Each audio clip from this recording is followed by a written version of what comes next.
Okay, so we are chatting about the interview that we just had with Stephen Griffith, who is a nationally recognized author, speaker, researcher, performance expert, and the author of a new book that's coming out by McGraw-Hill called The Time Cleanse, a proven system to eliminate waste, realize your full potential, and reinvest in what matters most. And so there were so many great tidbits of information. His book is awesome, and he has a free course that goes along with it when you pre-order the book. But just some of the insights that he shared in this time that we had with him were super insightful. So what were some of your things that are top of mind or kind of takeaways from that conversation? Totally. Well, I was just scribbling like a maniac because there were so many good, really, really good, insightful pieces to this. But I loved kind of the breakdown in his thought process between, the time toxins and then the time cleanse, and kind of identifying what those different sections are. So I thought that was really fascinating. But I think that the big picture theme here is just, your life and the meaning of your life and that legacy piece and the impact and how that connects to the ripple effect, with us and what's so important to us in our lives, and when at a foundational level, it's pretty simple. This is about how you spend your time and how and the meaning behind that, and what you want that meaning to be, and what's important, what kind of motivates you, and what you want your legacy to look like when all is said and done. Yeah, absolutely. Yeah. And I think the people that we work with in our other businesses, in our coaching business that we have through the Absolute Advantage brand, what's interesting about that is I'm surprised, and I shouldn't be, because I was one of those people at a time where you almost are sleepwalking through life. Time is our most valuable asset, and I think is the most meaningful thing. As a matter of fact, Stephen talked about that in our interview. And we aren't intentional about it. Absolutely. And I don't know whether now it's because I'm getting older or whatever the case is, that I value it more and more. And I recognize the amount of distractions that there are now more so than ever. Yeah. But, that was one of the things that hit home with me, is it's a shame the opportunity that people miss when they are not intentional about their time. And he gave the example of, some people go home and watch 3 hours of TV a night. We're just wired. A lot of this is just our way of creating distraction and kind of, taking ourselves somewhere else. And but I think it's one of the key pieces for me was really connecting with what you want, with what the change is, with what's important to you, and really reconnecting with that, and then looking at how you're spending your time in relation to that. Totally. Yeah, I think that clarity piece is huge.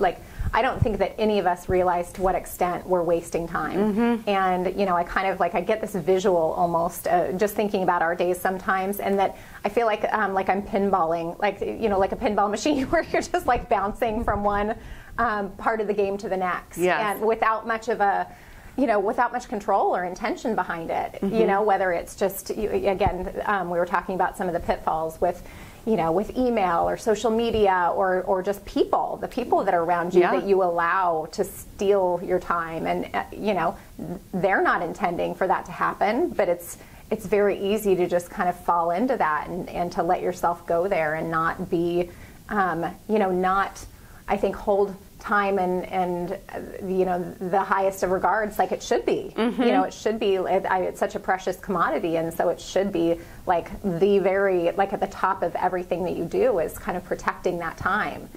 So it's it's really interesting. But I think that him talking about the individuals that he's worked with, and many people, and the average amount of time that they capture back, and at a minimum 10 hours, but some of them far more than 20. And it's wow. I mean, you just think about what that can mean. I haven't done the math, and I probably shouldn't, because it would not shake out. I was seeing it happen in your head and was like, don't do it.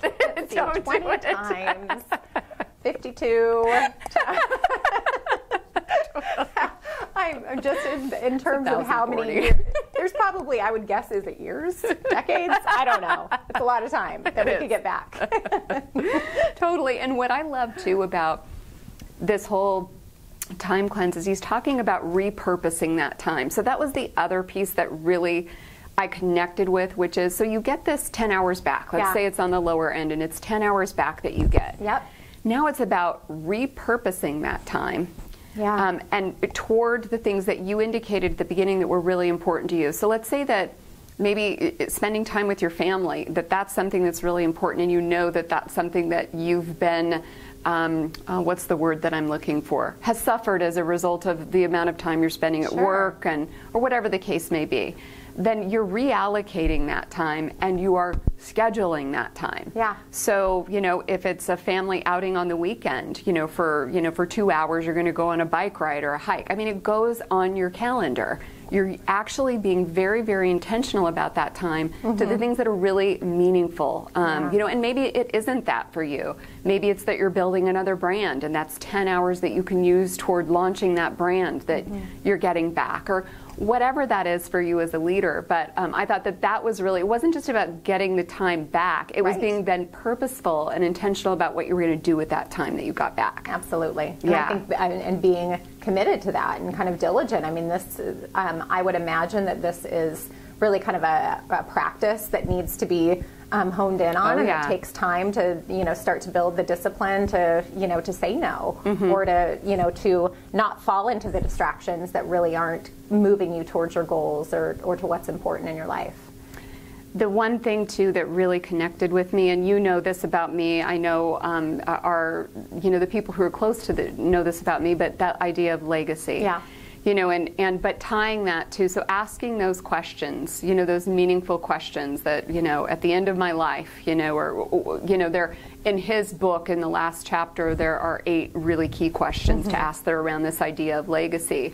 But then really framing that in when you're looking at your time and saying, am I doing or being the person, when you look forward, so is this the legacy that I want to be building? To help with the motivation, because it is a muscle. You are creating new connections in your brain, because yes, it's easier to, at the end of a really busy day, to go and lose yourself in social media for 3 hours, but is this, when you're sitting there and you're in that moment or going back to that habit, and asking yourself this question, like, is this what I'm going to want to be thinking about? That I spent more time on social media? Exactly. Is this moving me towards what's important in my life?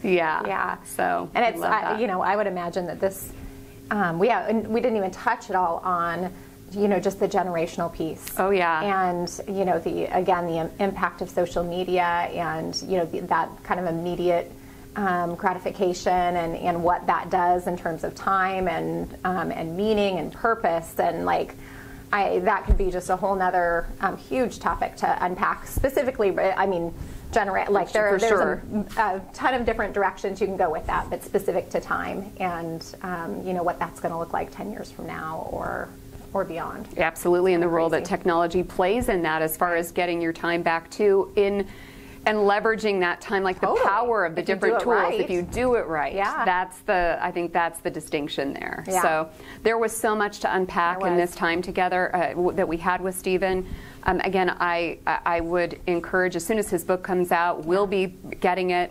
Again, this is in the pre-launch phase right now when this will be released, and so those that purchase the book in pre-order will get this video course for free. So we'll make sure to include all of that in the show notes here for our channel and then for the podcast as well. So good stuff. Good stuff.